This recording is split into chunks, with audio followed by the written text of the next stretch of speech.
All right, today, whoops, I always do that. I don't know why. It always goes ahead one slide. Anyway, today we're going to talk about helminths. Helminths are basically worms. They are eukaryotes and they are extremely gross. So there you have it. Not my favorites. So helminths are worms. There are basically three types in the United States that are of concern. There is a hookworm, well, actually worldwide, hookworm, ascaris, and whipworm. They're all soil transmitted, so you get them through the soil. And they account for a lot of disease. 25% of the entire world is infected with worms. Yeah. So an estimated 800,000 to million and a half are infected with Ascaris lumbricoides, just alone, that one alone.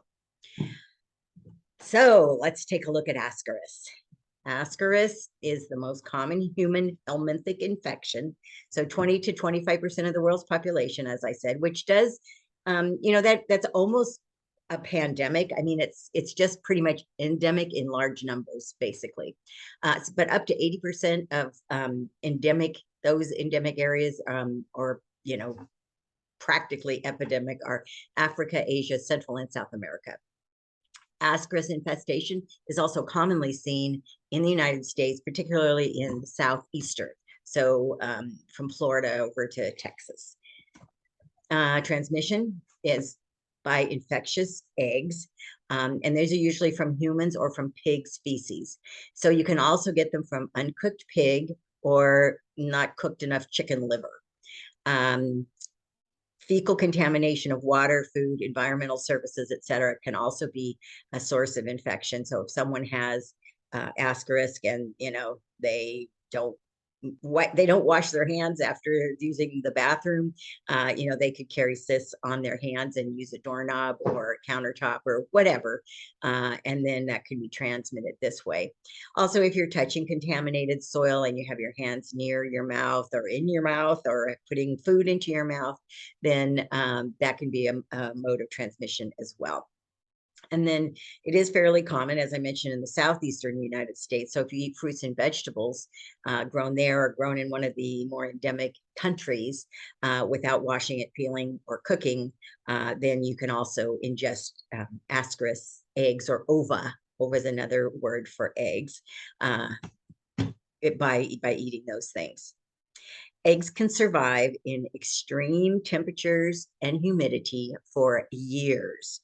They also have an adherent capsule that clings to multiple surfaces, so that aids in the transmission. So here we've got eggs that can live in the soil for years, and they're also kind of sticky. So, you put your hand down or your foot down, or you grow your vegetables and, they pop up and, they've been living there for years and they just attach and hook a ride. All right, so the life cycle in humans, typically we swallow the egg, as I've mentioned, and then it goes into your intestine and the cyst hatches. And in this image, you can see a larva, or the cyst, or the ova hatching, and a larva actually coming out of the cyst there. So once it gets into it, it's the cyst pops open, the larvae come out in your small intestine, and then it travels through your body and it gets up into your lungs. Nice, huh? Ugh, it's gross. And then what happens is, once it gets into your lungs, here it is in lung tissue. You can see the cross section of some worms there, some ascaris larvae in lung tissue. The lung tissue is the small, dots, purple and pink dots around, and then the ascaris is the round circle-ish things. Then from your lungs, it's kind of in your lungs and it makes you cough. And so what you do is you and you're coughing, and then it gets into your throat and then you swallow it. Ugh. So then when it's in your intestines for the second time, now it matures into a living, breathing adult worm, and more than one typically. And then they mate in your small intestine. And then fertilized eggs from the male and female leave your feces and or pig feces or whatever, and they go on to infect others or yourself again. Yes, you can have multiple infections from yourself, or others. So here's an image of the life cycle. The bottom portion you don't really need to know about, but basically on the right-hand side, under the adult worms, we have a fertilized egg. And then just scoot on over to the ingested embryonated egg. So that's the cyst or the ovum. And then if you go up, you see the intestinal larva. And then it goes into your circulation, migrates up to your lungs. Then as you cough, it goes into your trachea, and then you swallow it, goes back down into your intestines for the second time, and then excretes fertilized eggs that are transmissible. These are a couple images of, well, it's a sequence of images of larvae actually leaving the cyst. So in figure A, you can see it's just kind of all nicely curled up in there. B is kind of a cross section or side section. C is a top. Anyway, just a couple of different views. And then E is the actual larva. And then you can also see another egg with the larva actually leaving the cyst in that particular image. So there it is. Yuck. It looks very similar to a regular earthworm that you dig up in the soil. Now, these are not in the soil. Remember, these are in the intestines, just the cysts are in the soil. But it looks similar to a regular worm that you use for fishing, or you put in your garden to help it compost, etc. It's about 6 to 13 inches long, and up to about 100, even a little more, could potentially infect a person. So you could have up to 100 worms infecting you. Ugh, so gross. Okay, here's a really gross picture. On the left-hand side, you can just look at that one if you want. That is an intestine that is filled with Ascaris lungs. On the right-hand side, if you choose to look at it, it's pretty gross. This is a surgical procedure on a patient where they are removing Ascaris worms because the person has become so infested that they need some assistance. Oh, so what are the early symptoms when you have Ascaris? You might not have any symptoms at all if you have just a worm or two, and that's throughout the life cycle. But you might also have some abdominal pain that comes and goes. But the first sign that you have an Ascaris worm might be that you see it in your feces. It just somehow releases, or it dies, and then it goes into your feces. Or you might vomit it if you're coughing or something, and there's a number of worms that you're coughing up. It's possible that you could just vomit them.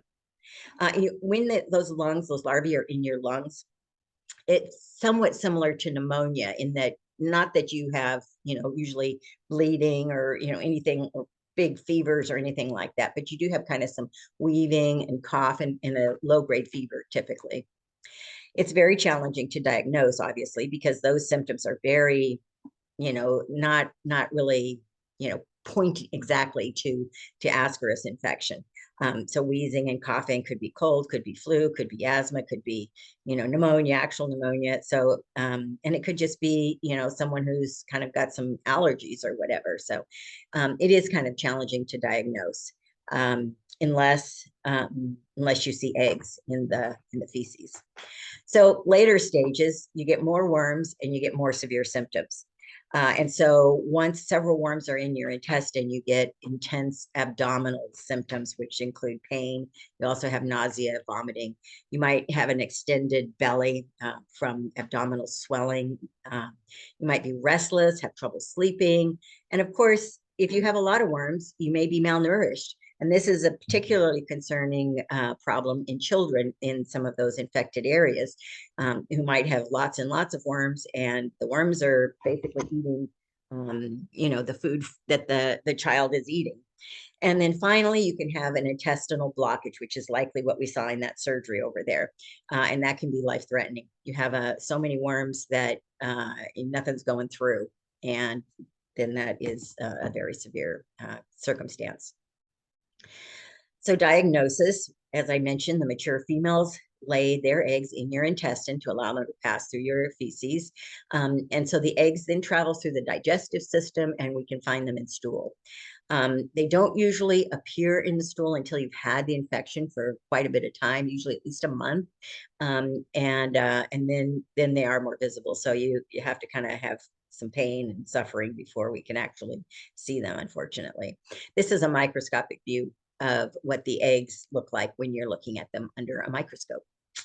Similar to that picture we saw with the larvae in it. You can't really see the larvae, maybe just a little bit of a hint of it in here. But mostly you're looking for this, this kind of oblong or oval egg.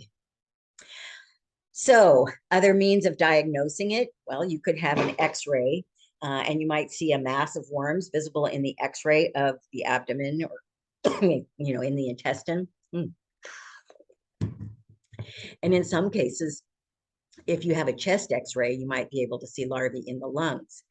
And then also you can sometimes see it via an ultrasound, especially if they've gone into the pancreas or the liver or the appendix or, some of the other things.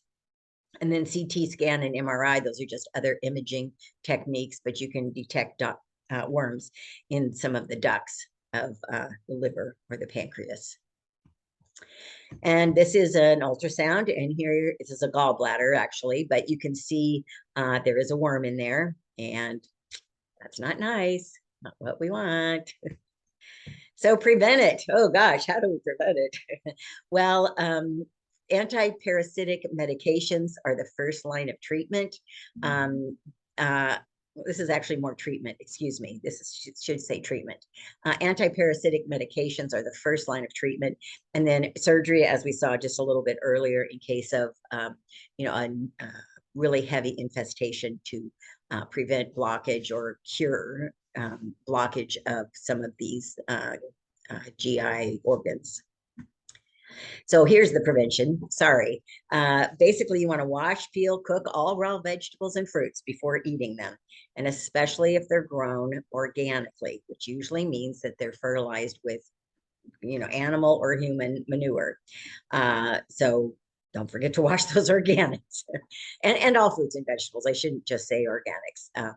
And then also be sure to wash your hands in soap and water before and after handling any kind of food. Teach children the importance of hand washing. If you haven't gotten the message already, that is, as far as public health goes, the #1 way to prevent infection, period. If you just wash your hands, then you're going to prevent a lot of things from getting into your body, because you have a good immune system and you have skin. Skin is very protective. And then once some small things get in, usually we can handle them. But if we're constantly bombarding our immune system, then it kind of just, peters out or gives up or, just can't handle it. There's just too much going in. And then also avoid contact with soil that may be contaminated with human feces. Hopefully that's not around us very often, but just in case, avoid it.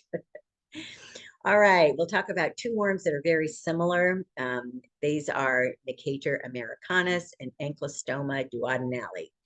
Isn't it fun to learn these crazy names? Necator americanus and Ankylostoma duodenale. And these are commonly known as the whipworm. They have a hook-like head. I told you this was gross. And this head attaches to the intestinal wall, and it is a blood-sucking parasite in your intestines. So here are two whipworms, the two that we're kind of talking about in a group, if you will. On the left is Necator americanus, and on the right is Ankylostoma duodenale. They have just a little bit different hook mouths, if you will. So that's why they're very similar, but also why they are distinct. So this too is very, very, very, very, very, very, very, very common. 575 to 750 million people worldwide. And before the 1980s, there was huge infestation of whipworm in the southeastern United States and Appalachia.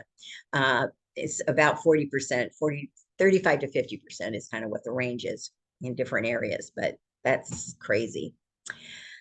So the life cycle of this particular one is somewhat similar to Ascaris. The eggs, they're in the soil, and in the soil they hatch after a couple of days. Then that's when the larva comes out, and the larvae are in the soil. So they take a few days, up to about a week to mature, and then they can survive in that soil for about a month. They're just kind of moving around, floating around, looking for someone to infect.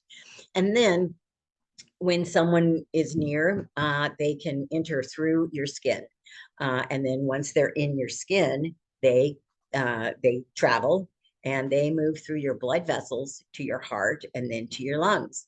And again, You will cough up the larvae and you will swallow them. Then they travel down your digestive tract, much like Ascaris, and attach to the walls of your small intestine, where they grow, mature, and fertilize eggs that will then leave your stool as infectious eggs. The entire life cycle is about 2 to 3 months, so it takes a bit of time to travel up to your heart and lungs, and then get down to your intestines. Here's a graphic of the life cycle of the whipworm. We'll start from the top, and it says larvae penetrate the skin, enter the bloodstream, and reach the heart. And then in the next one, you can see them in the lung capillaries, and then you're coughing them up through your respiratory system to your throat. You swallow them, and then the larvae mature into mature eggs, and reproduce and produce cysts, which then get into the soil. And here we have the larvae, or it's called filariform larvae, on some blades of grass. I don't know why it's showing on blades of grass, just that they can be anywhere, I guess. All right, so here's some grossness. All of these images show where someone has been in contact with the soil and a whipworm has entered. The whipworm has not yet migrated to the heart or the lungs in each of these cases. On the left, we have an adult's foot. In the middle top, we have a baby, or at least a toddler's foot. Also, it has several, looks like maybe 3 or 4 whipworms. And then on the right-hand side, there's at least 2 or 3 whipworms that have entered this person's buttocks. And all of these are going to migrate up to the heart and to the lungs. So first symptoms obviously are a skin rash on the feet where the larvae have entered the body. You're going to make an immune reaction. So, it might not be as clear as some of those images, but, oftentimes it is. You could just have a rash depending on how much of, where the larvae has migrated. If it just goes straight in, you're not going to see very much. But if it kind of is, winding its way around your skin, you might see more of it. You also probably have a fever, coughing and wheezing, just like Ascaris, because they're in your lungs. You'll likely have abdominal pain once they get into your gut. You won't have a lot of appetite, and you're going to have some diarrhea, and you're going to lose weight, and you likely might be anemic, because remember, these are blood-sucking parasites. These aren't just eating the goods in your belly. They are blood-sucking. So with whipworm, you're more likely to have anemia than Ascaris. So what are the risk factors? Kind of general environmental conditions, particularly in the southern United States. They have high humidity and warm temperature. So that allows the ova, or the cyst, to last in the soil for a long time. And then once it starts its process, after 3 or 4 days to a week, then the larvae do come out, and then they're all floating around in there for a month or so. So if there's an area near us, or anywhere in the United States where there's a large population of feral cats, feral dogs, then that is also an area where you might have a lot of larvae in the soil. Excuse me. Urban parks and playgrounds, so anywhere basically in the United States, can have them in the soil due to animals. Dogs and cats carry them a lot, and so they can drop the eggs, and then you're out there playing, and you pet your dog, and then you go into your car and you eat some pretzels without washing your hands, and you're ingesting some of that other dog's eggs, and ugh, no good. And then so non-commercial farming, these are usually the smaller mom and pop kind of farm lands, because they typically use manure, or they might have other animals that are roaming around, etc. And then areas where there are large populations of feral swine. I know that sounds weird in California, but in Arizona, we do have feral swine. And so that's another area where they can be. Pigs carry them. All right, so what are some other more specific areas? Contaminated soil, or a kid's sandbox. So if you have some neighborhood cats that are constantly using the sandbox as their litter box, you're going to get whipworm in there. Workers, farmers, plumbers, electricians, exterminators, all people who have contact with the soil in someone's home or around their home, and people who sunbathe on contaminated sand. You know, if you're just laying there or walking, you know, you can get whipworm. And then poor sanitation management in a particular city or town, if there's not a good system in place, and this is specifically more towards some of the developing countries where they're not real good sanitation. And then also you have skin to soil contact. That's the number one way to get it, if you know, because it's in the soil. A couple nice images. Here's we have the cat in the litter box, and here we have the dog on the beach. So, you know, that feces from the dog, when you see it, you're going to avoid it, but eventually it breaks down. And, you know, all of those cysts go right into the soil if that dog had whipworm. Little story. Here's a fella in Pompano Beach, Florida. He thought it would be great fun for his friends to bury him in the sand, which they did. But when he got out, he had a foot like this, and he had several whipworms that had entered his foot. Maybe feet. They only show one. This was in the news. So yeah, probably not the best idea. And Florida, you know, it's the southeastern United States. So it's probably less likely if you're someplace like Santa Cruz or Half Moon Bay, or, you know, up in the kind of Northern California, even some of Southern California, it's less likely because it's just not as prevalent up here. But still, I probably wouldn't bury my kids in the sand or, you know, I mean, up to their heads. All right. So obviously contaminated soil, 2017, up to 1.5 million Americans did not have access to adequate plumbing. That's shocking to me. You know, over 1 million people don't have regular plumbing, and 18% of homes in the United States currently are not hooked up to a public sewer. So what do they use? Well, they use septic tanks in some cases, but in a lot of cases, they have an outhouse still. I find that just stunning, but that's the truth. So here we have on the left, we have a small farmer who's working his fields. Could be barefoot, wouldn't advise it, might have sandals on. But here's his dog, or her dog, his dog, I guess, who could have whipworm and, you know, is just hanging out there by his farm, and probably going to use it as his potty at some point. And then here's someone on the right who has been walking around in the mud, and if they were in an area where there was some hookworm, they would very possibly get infected. So this is a map of where people lack plumbing facilities. So again, it's really surprising to me, but you can see there are a number of areas, widespread areas, northern Arizona and northern New Mexico, and a lot of those areas are actually Native American tribal lands.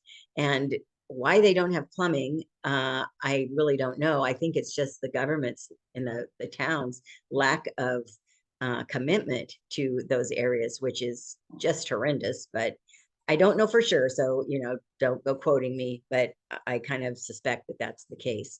And then you can see areas in southern Texas, some areas in the Southwest, and then another large concentration of homes up in the upper Northwest area of the United States.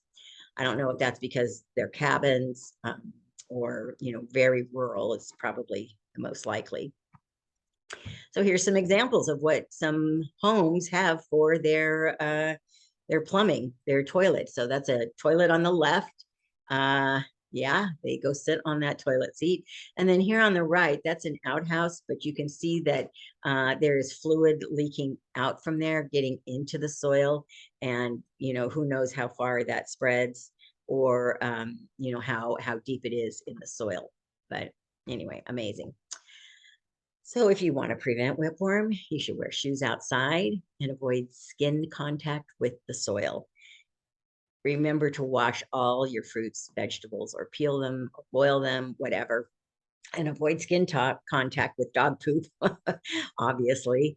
And then avoid outdoor toilets if you're barefoot. So if you're camping, you know, there's a lot of dogs up there. So I wouldn't walk over to the bathroom barefoot. Put on some little flip-flops or something so that you're not barefoot. And then here's some recommendations for worming your dogs and cats, which is much more frequent than I first understood. On the left-hand side, we have a pregnant dog, and it says before mating and at least 42 days of pregnancy. Then if they're breastfeeding, you worm them every 2 weeks. When they're a puppy from 2 to 12 weeks, it's every other week. And then toddler, so that's until they're about 3 months old, you do it monthly. And then as they're an adult, you do it every 3 months. So I thought it was just like twice yearly or once yearly, but obviously not. They need to be dewormed more frequently. And here's cats. You do the pregnant cat before mating and then 10 days before they kitten, if you can average that. And then for a breastfeeding cat, it's also every 2 weeks. A kitten, 6 to 12 weeks, is every other week. A toddler cat or even a teenager, until they're 3 months old, you do it monthly. And then as an adult, you do it every 3 months. So like I said, pretty frequent. What's the treatment? You take anti-helminthic medication. You typically take it for 1 to 3 days. And what this does is it keeps the worm from absorbing sugar or glucose, and then the worm loses energy and dies, which means they just go through your stool. That would be an ugly thing to look at if you turned around to flush the toilet. But you got to get rid of them. So that's the way you do it. And diagnosis, again, just finding a hookworm egg in a stool sample. And that's it for those gross little worms. Thanks for listening.